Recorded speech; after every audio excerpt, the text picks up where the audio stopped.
من يهده الله فلا مضل له ومن يضلل فلا هادي له.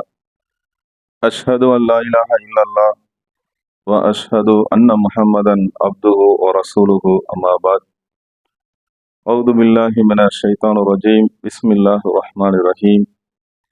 يا أيها الذين آمنوا اتقوا الله حق تقاته ولا تموتن إلا وأنتم مسلمون.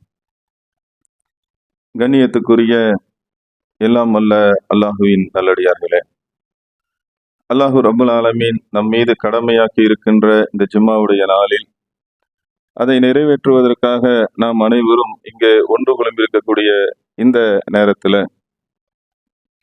இப்ராஹிம் அலைஹிஸ்ஸலாம் அவர்களுடைய இளமை பருவமும் இன்றைய இளைஞர்களுடைய நிலையும் என்கின்ற தலைப்பின் கீழ் ஒரு சில செய்திகளை நாம் அறிந்து கொள்ள இருக்கிறோம்.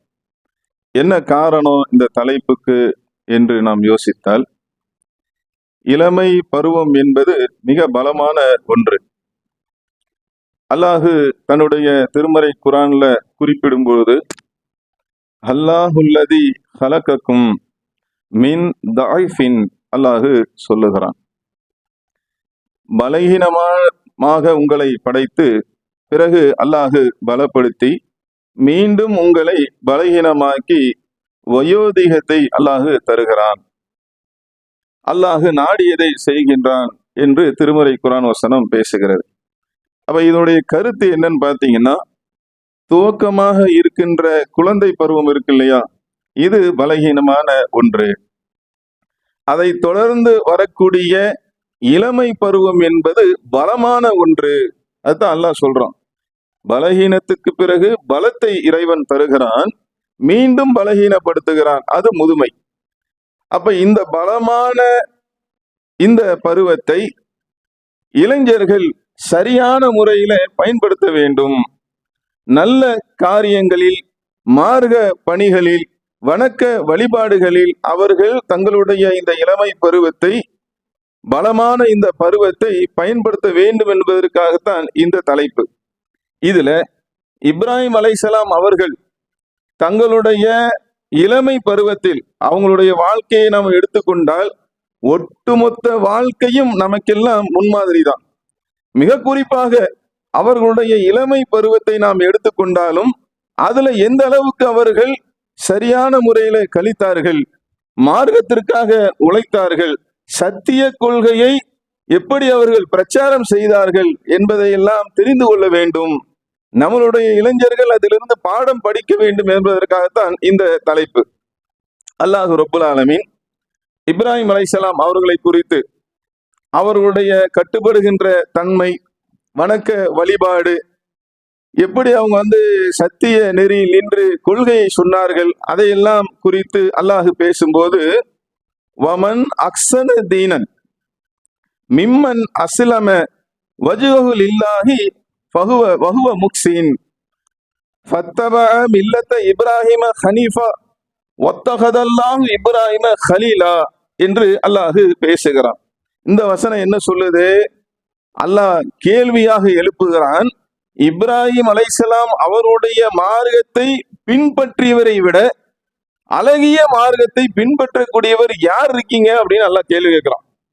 இந்த உலகத்துல பல்வேறு செய்திகள், பல்வேறு வழிமுறைகள் அப்படிலாம் இருந்தாலும் அல்லாஹ் திருமறையில நம்மை நோக்கி ஒரு கேள்வி எழுப்புகிறான். என்ன காரணம்?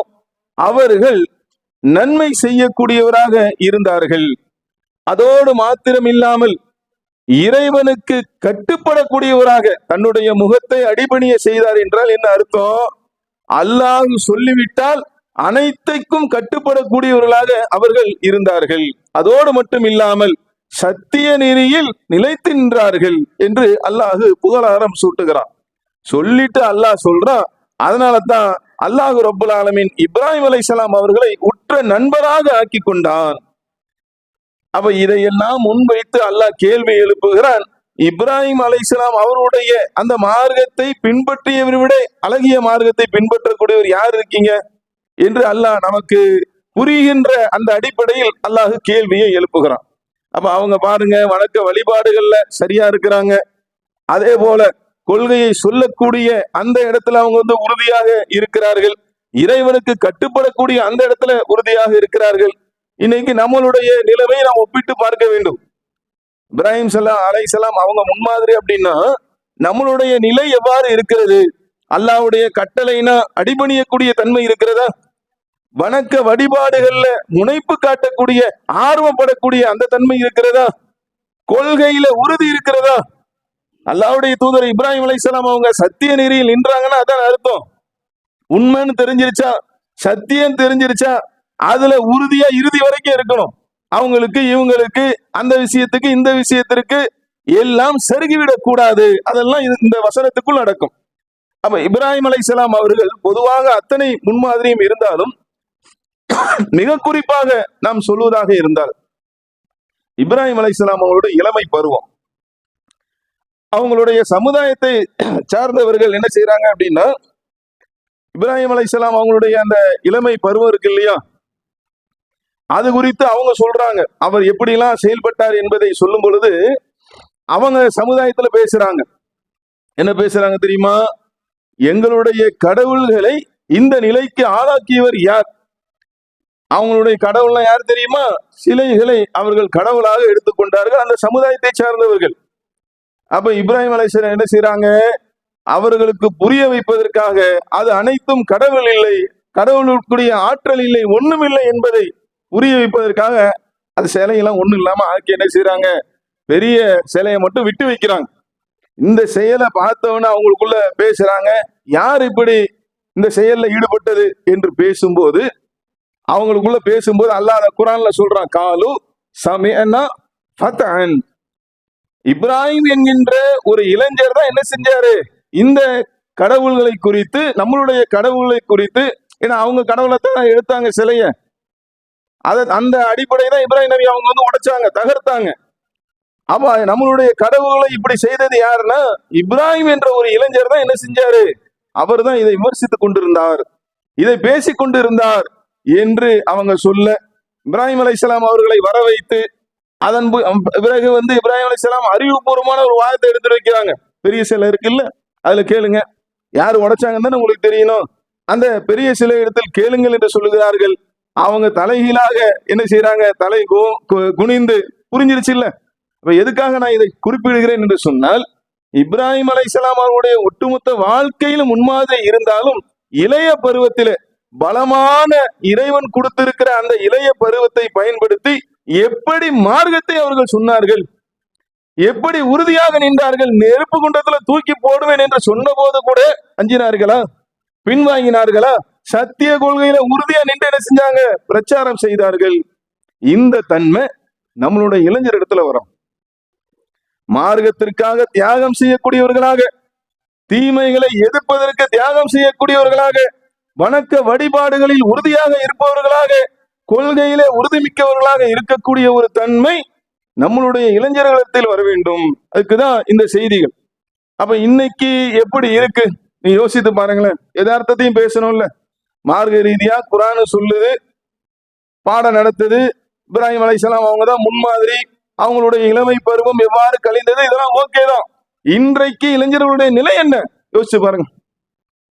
இன்னைக்கு நம்ம கண்ணுக்கு தெரிகிற இந்த இளைஞர்களை தவிர்த்து நீங்க சமுதாயத்துல பர்சன்டேஜ் வேணா வச்சு பாருங்க. நம்மளுடைய சமுதாயத்தை சார்ந்த இளைஞர்கள் மார்க்கத்துக்காக தியாகம் செய்யக்கூடியவர்களை நீங்க அப்படியே பாருங்க, இருக்கிறாங்களா? கண்ணுக்கு தெரியுதா? விரல் விட்டு எண்ணுகின்ற அளவுக்கு தான் இருக்கு. அதே போல மார்க்கத்தை அறிந்து கொள்ள வேண்டும் என்று ஆர்வப்படக்கூடிய அந்த இளைஞர்களை பாருங்கள், இருக்கிறாங்களா? எல்லாம் என்னதான்? வீணில் மூழ்கி கிடக்கக்கூடிய, அதை நம்ம பட்டியல் போட்டோன்னு இங்க நமக்கு நேரம் பத்தாது. வீண்ல மூழ்கி கிடக்கக்கூடியவர்களாக ஒரே அரட்டை, எப்ப பார்த்தாலும் அவர் இவர் கிண்டல் பண்றது, இவர் அவரு கிண்டல் பண்றது, கலாச்சிக்கிட்டோம், ஜாலியா இருக்கிறோம், நாங்க சந்தோஷமா இருக்கிறோம் என்று இப்படி அரட்டடிக்கக்கூடிய ஒரு இளைஞர் கூட்டம். இன்னும் சில பேரை பாத்தீங்க அப்படின்னா அப்படியே போன்லயே மூழ்கி கிடப்பாங்க. அதுக்கு இது மட்டும் இருந்துச்சுன்னு வைங்க, யார் வராங்க யார் போறாங்க, பக்கத்துல என்ன நடக்குது, ஏத்த மாதிரி கார் வருதா பைக் வருதா ஒன்னும் தெரியாது. எப்ப பார்த்தாலும் காதுல மாட்டிக்கிட்டு இருக்கா இல்லையா? பேஸ்புக், வாட்ஸ்அப், இன்ஸ்டாகிராம் நம்மள வழி கிடக்கிறதுக்கு என்னெல்லாம் கண்டுபிடிச்சிருக்கிறான். நல்ல விஷயம் இருக்குங்க, அது தனி. அதை தவிர்த்து இன்னைக்கு பெரும்பாலும் எதற்கு பயன்படுத்தப்படுகிறது? பத்தாக்குறைக்கு என்னது? அந்த கேமு, இந்த கேமு, செல்போன்ல. இன்னைக்கு இளைஞருடைய நிலை என்னங்க?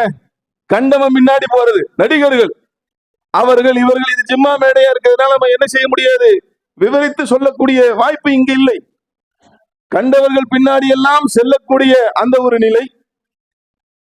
ஒழுங்கா இருக்கிற ஃபேண்ட கிழிச்சு விட்டுக்கிட்டு தலையில இங்கேயும் அங்கேயுமா கொஞ்சம் முடிய வைத்து இருக்கா இல்லையா? இன்னைக்கு எங்க இளமை பருவத்தை அல்லாஹ் சிறப்பித்து சொல்லுகிறான், பலமான ஒன்று. அதை உரிய முறையில், சரியான முறையில் சத்திய மார்க்கத்தை சொல்லி அதிகமான நன்மைகளை பெற்று மறுமையில வெற்றி பெறுவதற்கு பயன்படுத்தாம உலகம் சார்ந்த வீணான காரியங்களை செய்து நன்மைதான் கிடைக்கல, சும்மாவது இருக்கலாம்னு பார்த்தா அத்தனை தீமைகளுக்கும் சொந்தக்காரர்களாக இந்த இளைஞர் பட்டாளம் மாறிக்கொண்டிருக்கிறது. அதோடு முடியுதா? பார்த்தா நீங்க பார்க்கல ஆரம்பிச்சு இன்னைக்கு என்னென்னலாம் பயன்படுத்தப்படுகிறதோ, கஞ்சான்றான், அபீன்றான், பத்தாக்குறைக்கு போதை ஊசின்றான், ரொம்ப கவலையாக இருக்கிறது. இதையெல்லாம் நாம் கேள்விப்படும் போது இந்த இளைய சமுதாயம் எங்கதான் போகுது? இவங்க யாரும் இவங்களை சரிப்படுத்த மாட்டாங்களா? இவர்களுடைய நிலை குறித்து யாரும் கவலைப்பட மாட்டாங்களா? எங்க எது நடந்தா என்ன, இளைஞர்கள் எப்படி போனா என்ன என்று இருக்கலாமா? அப்புறம் நாடு என்ன ஆகுறதுன்னு கேட்கிறேன். மார்க்கத்தை சொல்ல ஆள் இல்லை என்றால், அதே போல நாட்டுல நல்ல விஷயங்களை நடைமுறைப்படுத்தக்கூடிய ஆள் இல்லை என்று சொன்னால், எல்லாரும் இந்த மாதிரி ரூட்ல போனாங்கன்னா நாட்டுடைய நிலைமை என்ன? மார்க்கத்தின் நிலை என்ன? முஸ்லிம்களின் நிலை என்ன? சமுதாயத்தின் நிலை என்ன? சமூகத்தின் நிலை எத்தனை கேள்வி வருகிறது. அப்ப என்ன, இன்னைக்கு மிகப்பெரிய ஒரு அவல நிலையை இந்த இளைஞர்கள், பொதுவாக இளைஞர்கள் அனைவருமே சரியாக வேண்டும், அதுலதான் நம்ம மத்த அதுல நமக்கு மாற்று கருத்து இல்லை. இருந்தாலும் குறிப்பாக திருமறை குரானை கையில் வைத்திருக்கக்கூடிய, நபிகள் நாயகம் ஸல்லல்லாஹு அலைஹி வஸல்லம் அவருடைய போதனையை கையில் வைத்திருக்கக்கூடிய இந்த இஸ்லாமிய சமுதாயம், இந்த இளைஞர்கள் இவங்க சரியாகணுமா இல்லையா? நபிகள் நாயகம் ஸல்லல்லாஹு அலைஹி வஸல்லம் காலத்துல பாருங்க, அதாவது இந்த வீணான காரியங்கள் செய்யறாங்கல்ல, இத சாதாரணமா எடுக்கிறாங்க. அல்லாஹ் குரான்ல கடுமையா எச்சரிக்கிறாங்க. இந்த வீணான காரியின் மூலமாக உடலுக்கு கேடு, மனதிற்கு கேடு, படிப்புக்கு கேடு, சொந்த குடும்பத்துக்கு கேடு, அவன் உடலுக்கே கேடு, லாஸ்ட்ல உயிரே செல்லக்கூடிய ஒன்று உலகம் சார்ந்த ஒன்று இருக்குது. மார்க்கம் சார்ந்து அல்லாஹ் குரான்ல என்ன சொல்றான் தெரியுமா?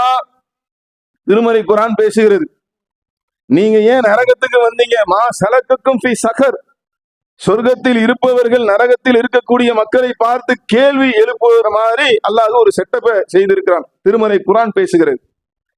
அதுல கேட்கும் போது அவங்க சொல்லுவாங்க, நாங்க தொழக்கூடியவங்களா இல்ல.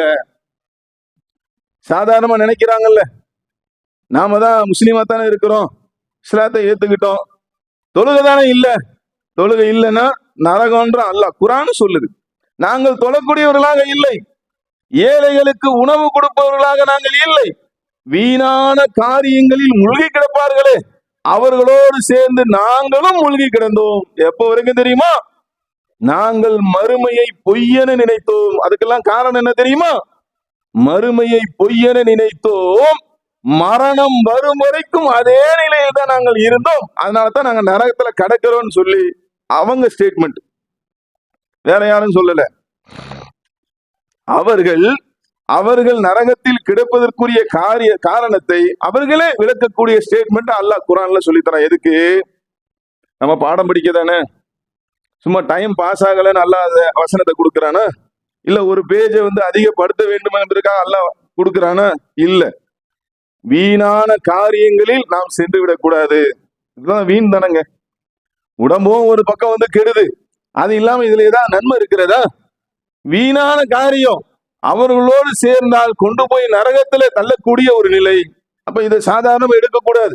இன்றைய இளைஞர்கள் அது போன்று ஏதாவது தப்பும் தவறுமான அந்த பழக்கங்கள் தன்னிடத்தில் இருந்தால் அல்லாஹ்வுக்கு அஞ்சு என்ன செய்யணும்? உடனடியாக மீளக்கூடியவர்களாக இருக்கணும். மறுமையை அஞ்சணும்.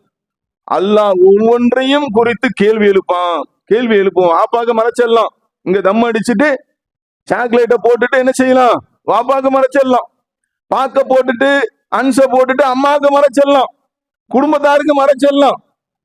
அல்லாஹ்க்கு மறைக்க முடியுமா? சட்டையை பிடிப்பான, ஏண்டா நான் உனக்கு இளமை பருவத்தை இதுக்காக கொடுத்தேன், தம் அடிக்கிறதுக்கு, கஞ்சா பிடிக்கிறதுக்கு, ஊசி போறதுக்கு இதுக்காக கொடுத்தேன், நல்லா கேட்பானே, சட்டையை பிடிப்பானே. மார்க்க பணி என்னடா செஞ்ச இளைஞன? அதுக்காகத்தான் அப்படி சொல்றேன்.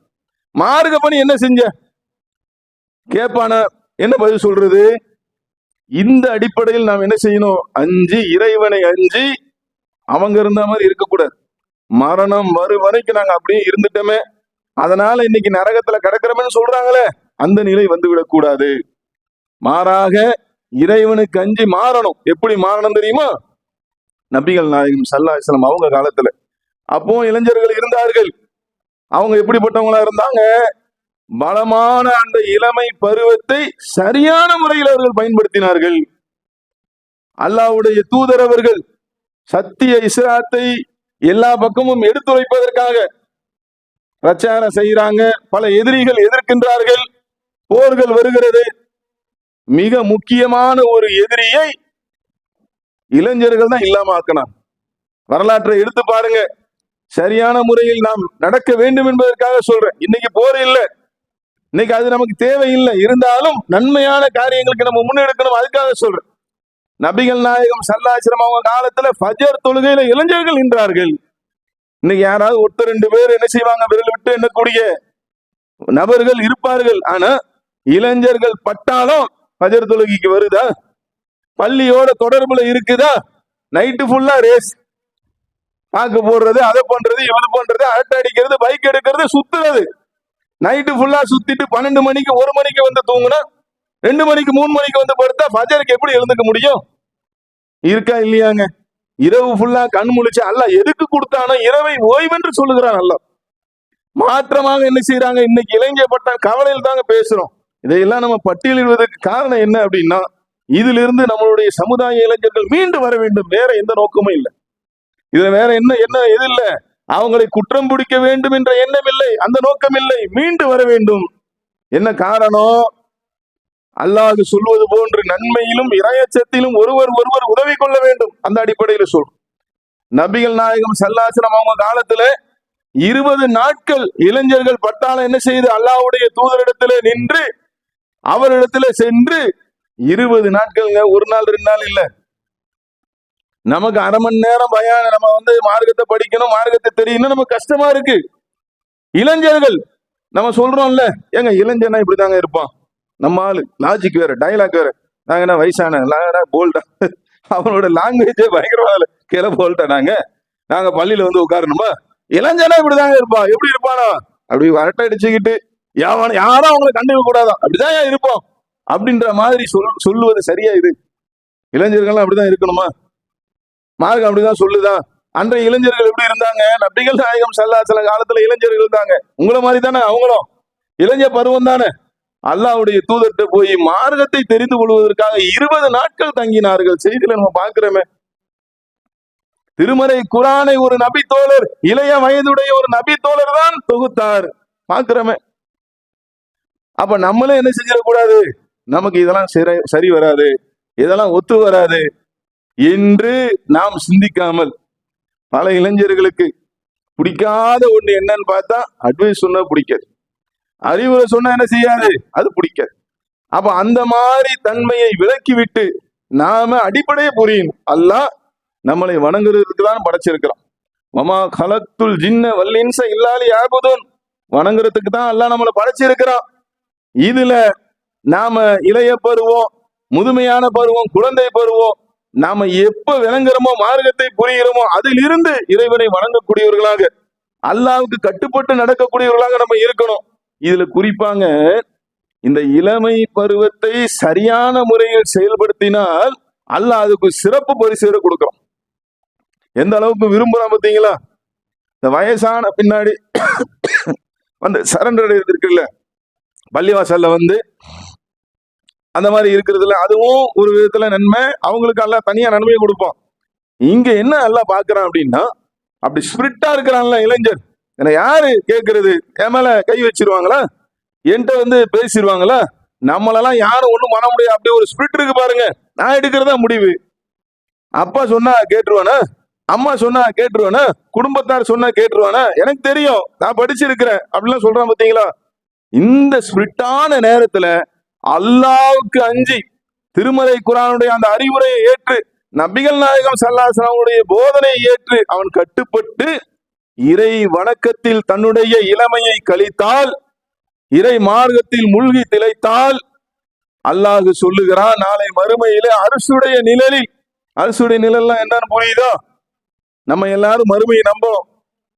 அந்த மறுமை என்பது நிகழக்கூடிய ஒரு விஷயத்தை இறைவன் சொல்லி தருகிறான். அல்லாஹ்வுடைய தூதர் சொல்றாங்க, தலைக்கு மேலாக சூரியனை கொண்டு நிப்பாட்டி எங்கேயுமே நிழலில்லாத ஒரு நேரத்தில் அல்லாஹ்வுடைய அரிசி மட்டும்தான் இருக்கும், அதற்கு கீழ் மட்டும்தான் நிழல் இருக்கும். 7 சாராருக்கு அல்லாஹ் நிழலை தருகிறான். அதுல ஒன்று இளமையான அந்த பருவத்துல அனைத்தையும் அடக்கி கொண்டு ஃப்ரெண்டு கூப்பிடுவான், சைத்தான் வழி கெடுப்பான், எல்லாம் வரத்தான் செய்யும். இருந்தாலும் அல்லாஹ் என்னை பார்த்து கொண்டு இருக்கிறான், அவன் தான் என்ன படைச்சான்.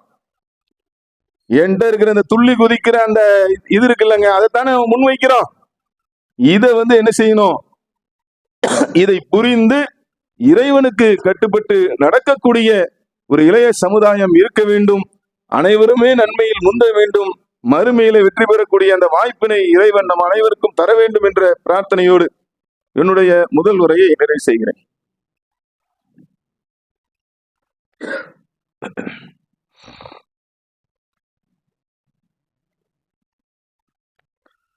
அல்ஹம்துலில்லாஹ். எல்லாம் அல்ல அல்லாஹின் நல்லடியார்களே, அல்லாஹுடைய தூதர் நபிகள் நாயகம் ஸல்லல்லாஹு அலைஹி வஸல்லம் அவங்க சொல்லும் பொழுது, எப்படி ஒரு விலங்கு முழுமையான விலங்கை பெற்றெடுக்கிறதோ அதுபோன்று இயற்கையான மார்க்கத்தில் தான் அனைத்து பிள்ளைகளும் பிறக்கிறார்கள். ஆனால் அந்த விலங்கு எப்படி தன்னுடைய குட்டிகளை அங்க சேதப்படுத்துகிறதோ அதுபோன்று பெற்றோர்கள் தான் என்ன செய்யறாங்க? நெருப்பு வணங்கிகளாக, யூதர்களாக, கிறிஸ்தவர்களாக தங்களுடைய பிள்ளையை மாறுவதற்கு காரணமாக இருக்கிறார்கள் அப்படின்னு அல்லாஹ்வுடைய தூதர் அவங்க சொல்றாங்க. இப்ப இந்த செய்தியிலிருந்து நாம விளங்கும் போது பெற்றோர்களுடைய மிக முக்கியமான ஒரு பங்கு, சமுதாயம் சார்ந்து, சமூகம் சார்ந்து, நடைமுறைகள் சார்ந்து பல விஷயங்கள் இருந்தாலும் பெற்றோர்களுடைய பங்கு மிக முக்கியமான பங்கு என்பதை நபிகள் நாயகம் ஸல்லல்லாஹு அலைஹி வஸல்லம் அவங்க சொல்லித்தராங்க. இப்ப எதுக்காக இதை நம்ம இங்க குறிப்பிடுறோம்னு சொன்னா, நம்மளுடைய அந்த பிள்ளைகள் சரியான பாதையில் செல்வதற்கு நாம அதற்கான வழிவகையை செய்து தர வேண்டும். பல பெற்றோர்கள் என்ன நினைக்கிறாங்க அப்படின்னா, நம்ம பிள்ளைக்கு உணவு கொடுத்துட்டோம், ஆடை வாங்கி கொடுத்துட்டோம், அவர்களை படிக்க வைத்து விட்டோம், அவ்வளவுதான் நம்ம கடமை முடிந்து விட்டது. அதை தாண்டி இறைவனை அஞ்சக்கூடிய இறையச்சத்தை ஊட்டணுமா, அதற்கான வழிவகையை நாம செஞ்சு கொடுத்தோமா, அதை நம்ம அவருக்கு பழக்கி விட்டோமா? திருமறை குர்ஆன்ல அல்லாஹ் சொல்லக்கூடிய அந்த வசனத்துல நல்லடியார் லுக்மான் அவங்க அதுதானே சொன்னாங்க, பிள்ளைக்கு அறிவுரை சொன்னாங்களே, என்னுடைய அருமை மகனே, நீங்க அல்லாஹ்வுக்கு இணை வைக்காதீங்க. கடுகு விதை அளவு ஒரு பொருள் இருந்தாலும் அல்லாஹ் அதை கொண்டு வருவான், இறையச்சத்தை போதிக்கிறான். இதெல்லாம் நம்ம வாழ்க்கையில இருக்குதான் நம்ம பார்க்கணும். எதுக்காக சொல்றேன்னா, நல்ல வாய்ப்புகள் கிடைத்தாலும் இன்றைக்கு பல பெற்றோர்கள் என்ன செய்யறாங்க? அதை தவிர்க்கக்கூடியவர்களாக, இறை பள்ளிவாசலோட தொடர்பு ஏற்படுத்திக்கங்க, மார்க்க பணியை செய்யுங்க என்று வழிகாட்ட வேண்டிய பெற்றோர்கள், படிப்பு கெட்டு போயிடும், மார்க்கு குறைஞ்சிரும், அப்படியே என்னவோ மறுமையில நல்லா படிக்கணும், நம்ம பிள்ளைங்க மீண்டு வரணும், நல்ல சமுதாயம், அதுதாங்க நம்ம எண்ணம். இன்னைக்கு தவறா நினைக்கிறாங்க. அதுக்காக நான் இப்படி சொல்றேன், மார்க்கு குறைஞ்சிரும், அதுக்காக என்ன பள்ளிவாசல் பக்கம் நீ போயிடாத, மார்க்க பணியா அதுக்கெல்லாம் 4 பேர் இருக்காங்க, நீ அந்த பக்கமே போயிடாத என்று இவர்களே தடைக்கல்லாக இருந்தால் எப்படி வருவாங்க? அப்ப இது போன்ற வாய்ப்புகளை பயன்படுத்த வேண்டும். நம்மளுடைய கிளையின் சார்பாக கூட இன்ஷா அல்லாஹ் வரக்கூடிய ஞாயிற்றுக்கிழமை தர்பியா வைத்திருக்கிறார்கள். இது எதுக்கு? இறையச்சத்தின் மூலமாக தாங்க எல்லாத்தையும் சரி பண்ண முடியும். இதுக்கு ஒரு உதாரணத்தை சொல்லி நான் முடிச்சிடுறேன். நபிகள் நாயகம் ஸல்லல்லாஹு அலைஹி வஸல்லம் அவங்க சந்தித்த அந்த சமுதாயம் மார்க்கம் தெரியாம மதுவை அடிக்கக்கூடியவர்களாக இருந்தார்கள். நம்ம எல்லாருக்கும் தெரியும் இந்த வரலாறு, தெரியாத ஆளே கிடையாது. ஆனால் அல்லாஹ்வுடைய தூதர் அவர்கள் பிரச்சாரத்தை மேற்கொண்டு அல்லாஹ்வுடைய அச்சத்தை போதித்து அதுல இருந்து மீட்டு எடுத்தாங்களா இல்லையா? தவறு என்று உணர்ந்து தங்களுடைய கரத்தாலேயே மதுவை அந்த தெருக்களில் ஓடி படிச்சிருக்கிறோமா? ஆறு மாதிரி ஓடியது எல்லாம் எடுத்து போட்டாங்கன்னு நம்ம சொல்றோமே, எப்படி வந்துச்சுன்னு கேட்கிறேன். உள்ள இறையச்சம் வரணும். அல்லாஹ் பார்த்துட்டு இருக்கிறான், அவன் தான் என்ன படைச்சிருக்கிறான், எல்லா செயலுக்கும் அல்லாஹ் என்ன சட்டையை பிடிச்சு விசாரிப்பான் என்கின்ற அந்த தன்மை, அந்த நம்பிக்கை ஒருவருடைய உள்ளத்தில் நுழைந்தால் எதுல இருந்தும் மீண்டு வந்துருவான் இன்ஷா அல்லாஹ். அப்ப அதுக்காகத்தான் தர்பியா, சும்மா டைம் பாஸ் பண்றதுக்கு இல்லை. அதுக்கு எதுக்காக சொல்றோம் அப்படின்னா, பெற்றோர்கள் தங்களுடைய பொறுப்பை கடமையை உணர்ந்து படிக்கட்டும், நல்ல மார்க் வாங்கட்டும், அல்ஹம்துலில்லாஹ். இது போன்ற சந்தர்ப்பங்களில் போங்க, இந்த மாதிரி நிகழ்ச்சி வச்சிருக்கிறாங்க, மார்க்க சம்மதமா தெரிஞ்சுக்கங்க, குர்ஆன் வசனத்தை தெரிஞ்சுக்கங்க என்று அனுப்பக்கூடியவர்களாக. அதே மாதிரி நம்ம சமுதாயத்துக்கும் அந்த பொறுப்பு இருக்குங்க. இன்றைக்கு நிறைய இளைஞர்கள் சுற்றி திரிந்து கொண்டு இருக்கிறார்கள். யாரும் எங்களை கேள்வி கேட்க முடியாது. இப்ப அவங்கள தான் நம்ம டார்கெட்டா வச்சிருக்கிறோம். இந்த தர்பியாலாம் நடத்துறது என்ன அப்படின்னா, அவங்கள தான் டார்கெட்டா வச்சிருக்கிறோம். அப்ப நம்ம ஒவ்வொருவருக்கும் பொறுப்பு இருக்கிறது. நபிகள் நாயகம் ஸல்லல்லாஹு அலைஹி வஸல்லம் சொன்னாங்க, இதை கண்டுக்காம விட்டோன்னு வைங்க என்ன நடக்கும் அப்படின்றத. ஒரு கப்பல்ல அழகா ஒரு ஓமையை சொல்றாங்க. மேல்தளம் கீழ்த்தளம் இருக்கிறது. அதுல கீழ்த்தளத்தில் உள்ளவர்கள் தண்ணி எடுக்க சோம்பல் பட்டு கொண்டு கீழே ஓட்ட போடுறாங்க. மேல உள்ளவங்க அதை தடுக்கலாம். என்ன நடக்கும்? தண்ணி உள்ள வந்துச்சுன்னா எல்லாரும் தானே மூழ்கணும். அதானே இன்னைக்கு நடந்து கொண்டு இருக்கிறது. நாம கண்டுக்காம பார்க்காம யார் எப்படி போனா என்னன்னு நம்ம நினைக்கிறோம். பார்த்தால் புற்றீசல் போல சமுதாயத்தில் வளர்ந்து கொண்டே இருக்கிறது. ஒரு நேரத்தில் தெரிகிறது, நம்ம மகனுமா, நம்ம பக்கத்து வீட்டுல இருக்கிறார் அவருமா, இந்த பக்கத்துல பக்கத்து தெருவில் இருக்கிறார் அவருமா என்று தெரியும் போது மனம் வலிக்கிறது. அதுதான் நபிகள் உண்மையா சொன்னாங்க. அப்ப கண்டுக்காம இருந்து விடாமல் நாம் அனைவரும் என்ன செய்யணும்? இது போன்ற தர்பியாக்களில், நல்லொழுக்க பயிற்சிகளில் குர்ஆனை, மார்க்கத்தை அறிந்து கொள்வதற்கு முனைப்பு காட்டி அவங்களை கொண்டு வந்து சேர்க்கக்கூடிய அந்த வேலையும் செய்யக்கூடியவர்களாக நாம் இருக்க வேண்டும் என்று சொல்லி என்னுடைய உரையை நிறைவு செய்கிறேன்.